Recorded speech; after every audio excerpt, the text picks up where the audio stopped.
आप समस्त देशवासियों को मेरा हृदय से प्रणाम, नमस्कार, जय श्री राम।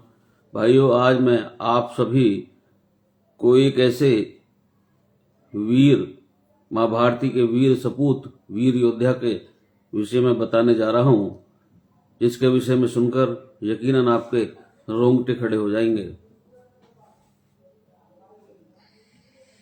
वह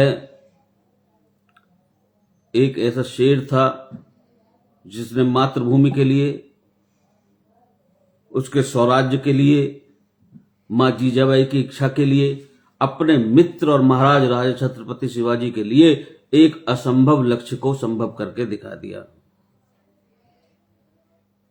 वो शेर कोई और नहीं, सूबेदार तानाजी मालूसरे हैं। तानाजी मालूसरे। इनकी कहानी जब आप सुनेंगे तो वीरता से भरी हुई कहानी है। आपके अंदर एक वीर रस का अनुभव होने लगेगा और ऐसे ऐसे वीरों को मां भारती ने जन्म दिया जिन्होंने मां भारती की रक्षा हेतु अपने प्राण तक की परवाह नहीं की। तानाजी का जन्म साल 1626 में कुंकड़ प्रांत में हुआ था। ये बचपने से ही तलवार चलाने में इनको बहुत जो अच्छी खासी रुचि थी।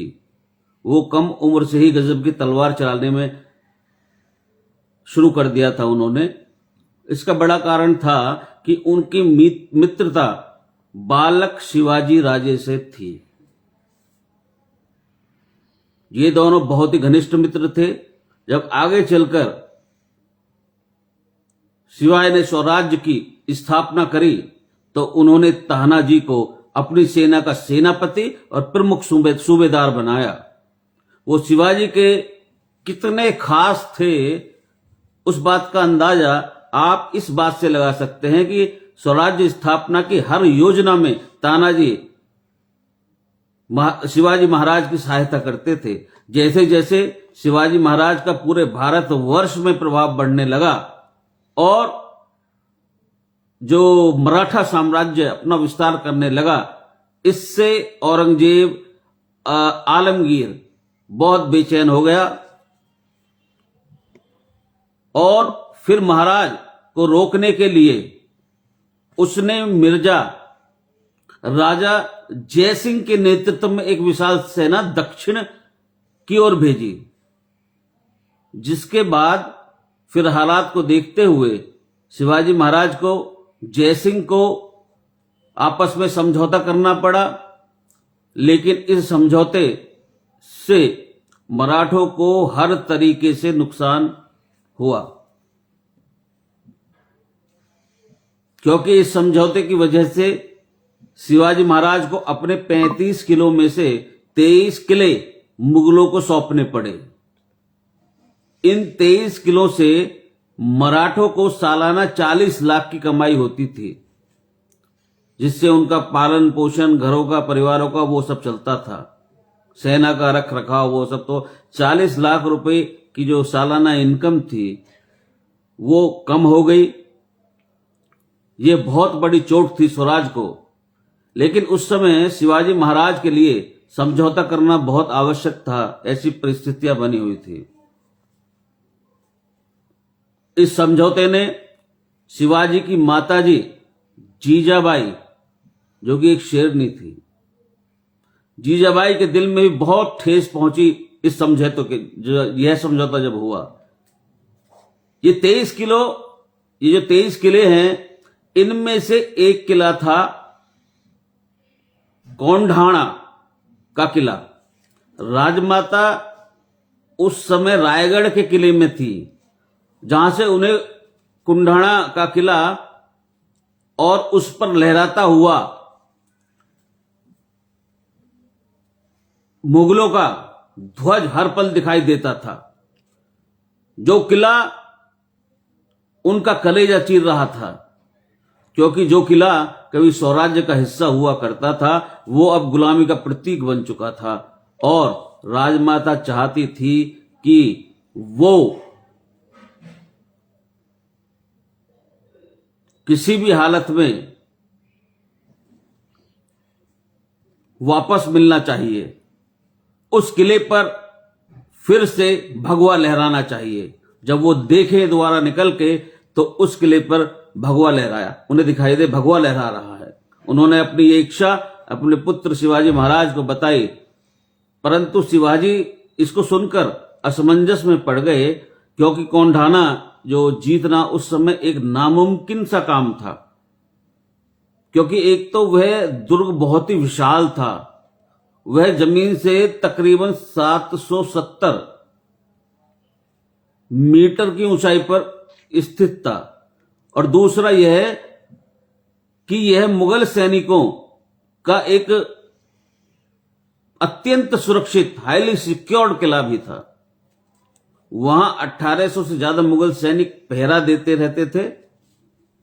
उसकी बनावट किले की एक कुल्हाड़ी के जैसी थी, और उसमें प्रवेश करने के लिए केवल 2 ही दरवाजे थे, और जब हमला किया जाता है तो दरवाजे से जाने का जो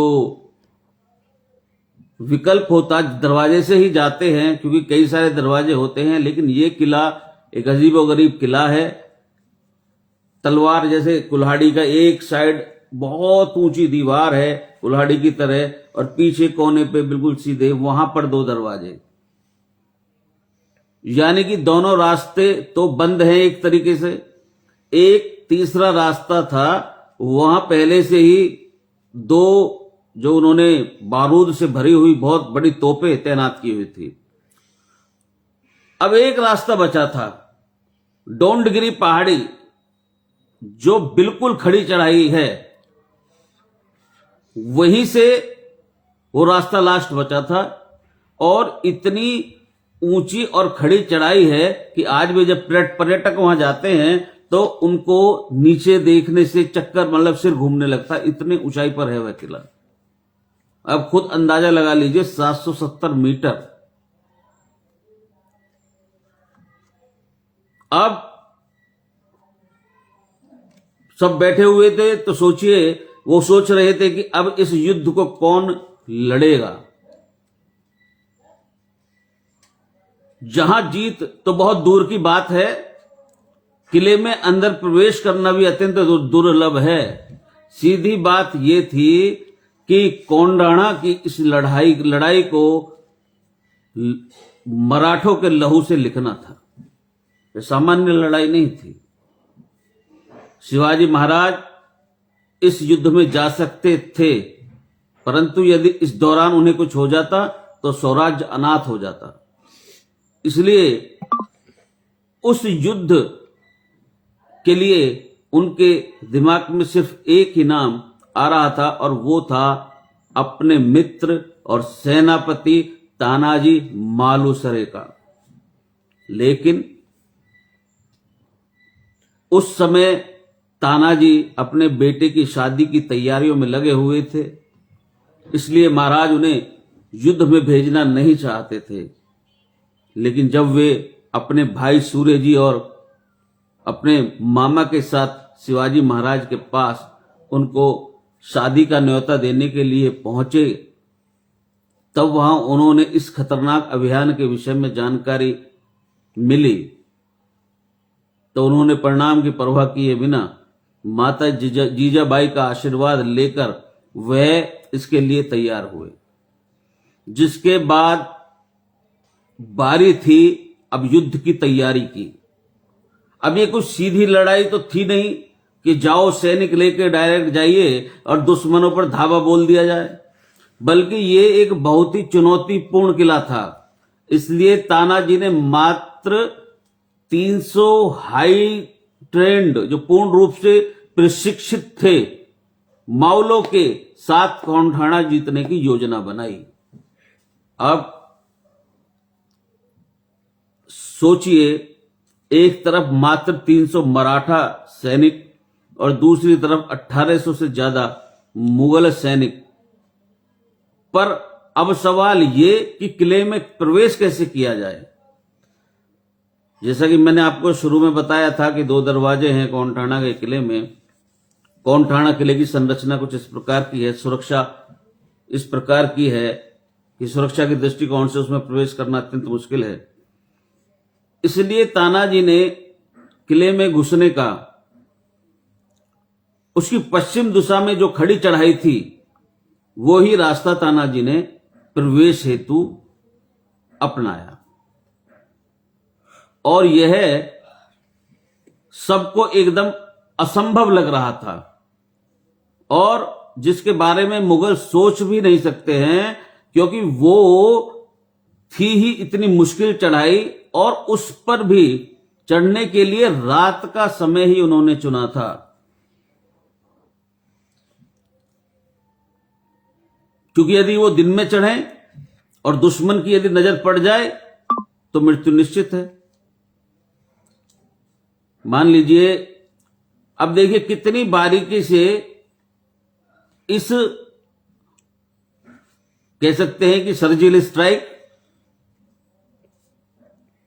को रचा गया, इस युद्ध की संरचना, इसको पूरे प्रारूप को, इसकी पूरी गतिविधि को, इसकी पूरी जो रणनीति है वो बनाई गई। एक छोटे से छोटे चीज की बखूबी ध्यान में रखा गया।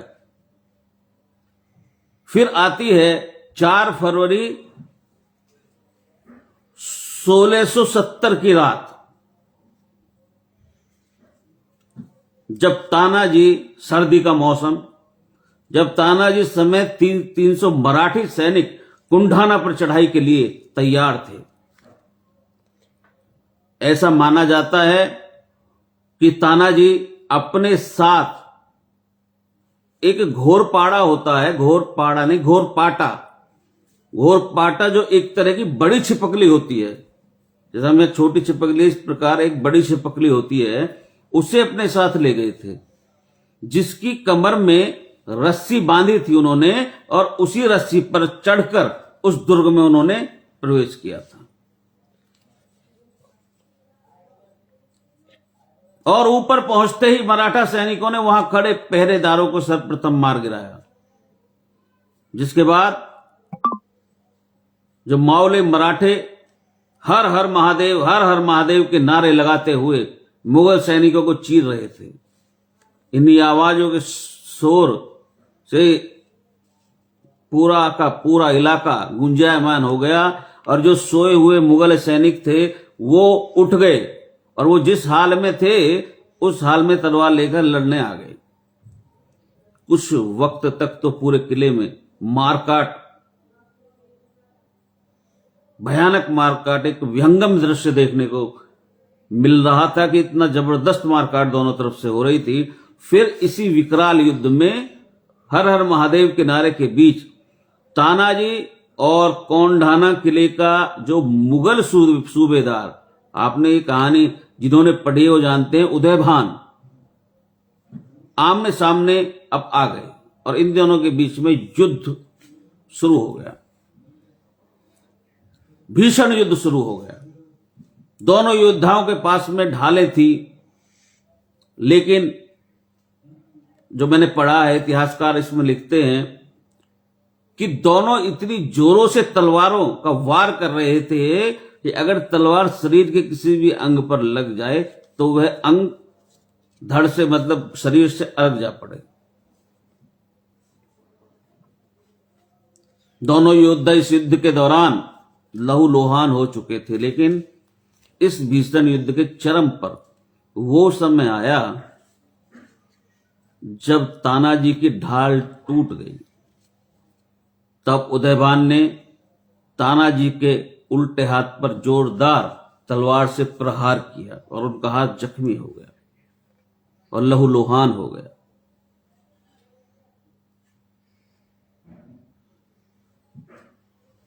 तब भी उन्होंने अपने उस लहूलुहान हाथ को ढाल बनाकर युद्ध जारी रखा।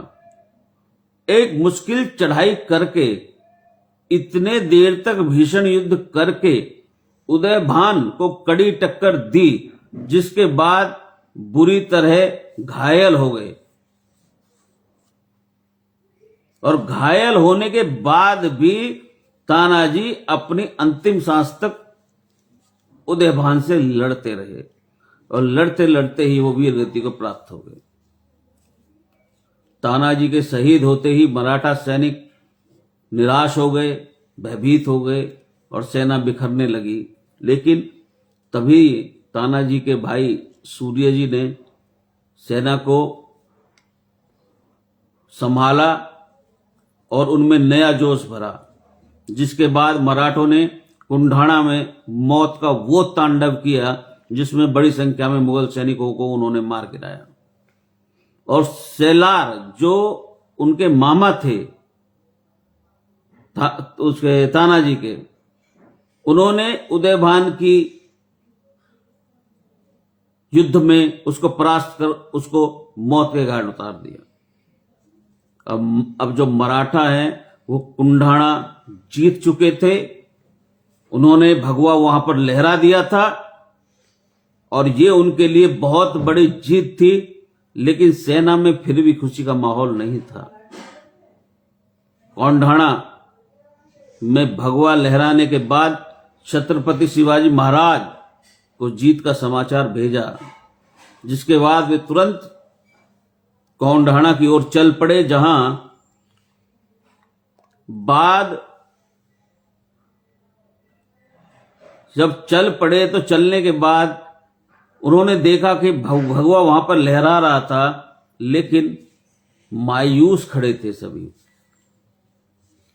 जब उन्हें पता लगा कि उनका मित्र उनका साथ छोड़ चुका है, चला गया है, वीरगति को प्राप्त हो गया है,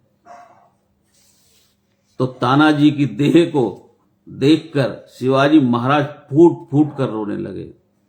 उन्होंने कहा गढ़ आला पन सिंह जेला, यानी किला तो मिल गया लेकिन शेर चला गया। जिसके बाद राजे ने कुंढाणा किले का नाम भी सिंहगढ़ किला रख दिया। कुछ इतिहासकार ऐसा भी बताते हैं कि शिवाजी महाराज तानाजी की मृत्यु से इतने दुखी हो गए कि वो 12 दिनों तक अपने आप को नहीं संभाल पाए, दिन रात रोते बेचैन रहते थे। माता जीजाबाई ने शहीद तानाजी का चेहरा देखकर तलवार हाथ में लेकर कहा कि आज शिवाजी महाराज के शरीर का एक अंग कट गया। तानाजी मालासुरे की यह गौरव गाथा, यह शौर्य की गाथा, यह बलिदान की गाथा हम सबको एक प्रेरित करती है। अपने बच्चे की शादी को छोड़कर उन्होंने पहले स्वराज के लिए, उन्होंने कहा पहले स्वराज, पहले किला आएगा, फिर मेरे बेटा की शादी होगी। तो अगली बार मैं फिर आपको हम इन चीजों के विषय में ज्यादा जानने का प्रयास नहीं करते। हम जानते हैं कि शिवाजी महाराज एक बहुत बड़े योद्धा थे, बहुत बड़े महाराजा थे, राजा थे, परंतु जब उनका हम इतिहास नहीं जानेंगे कि उनके अंदर आखिर ऐसी बात क्या थी। उनके जो लड़के थे शिवाजी के जो संभाजी महाराज, वो भी बहुत जबरदस्त योद्धा थे, जबरदस्त महाराज थे। जीजाबाई ये भी एक अद्भुत वीरांगनी थी। ताराजी, यानी मैं कह रहा हूं उनका पूरा का पूरा परिवार वीरों की तरह लड़ा स्वराज्य के लिए।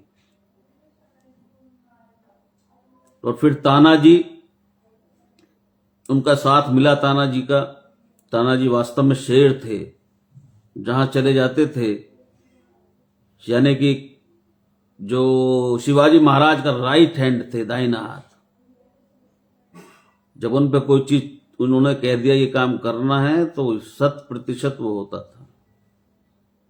परंतु यह दुर्ग अत्यंत कठिन था जीतना, चूंकि इसके अंदर प्रवेश करने की जो समस्या थी उस वजह से मात्र 300 सैनिक लेके जा पाए थे केवल। यही कारण रहा कि वो चले गए, लेकिन उन्होंने फिर भी दुर्ग को फतेह कर लिया। और तानाजी महाराज और शिवाजी महाराज ने कहा कि दुर्ग तो जीत लिया पर शेर चला गया। आप सबने मुझे सुना।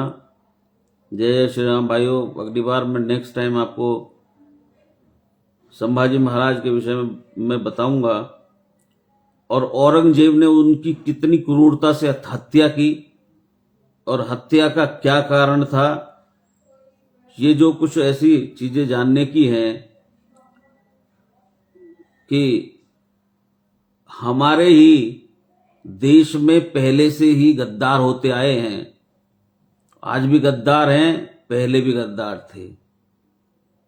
जब बड़े बड़े शूरवीरों की बात आती थी तो गद्दार ही उनको मरवाते थे। ऐसे ही संभाजी महाराज भी गद्दार की वजह से मारे गए, नहीं तो वो भी शिवाजी महाराज से कम नहीं थे। तो आप सबने मुझे सुना। धन्यवाद। जय जय श्री राम।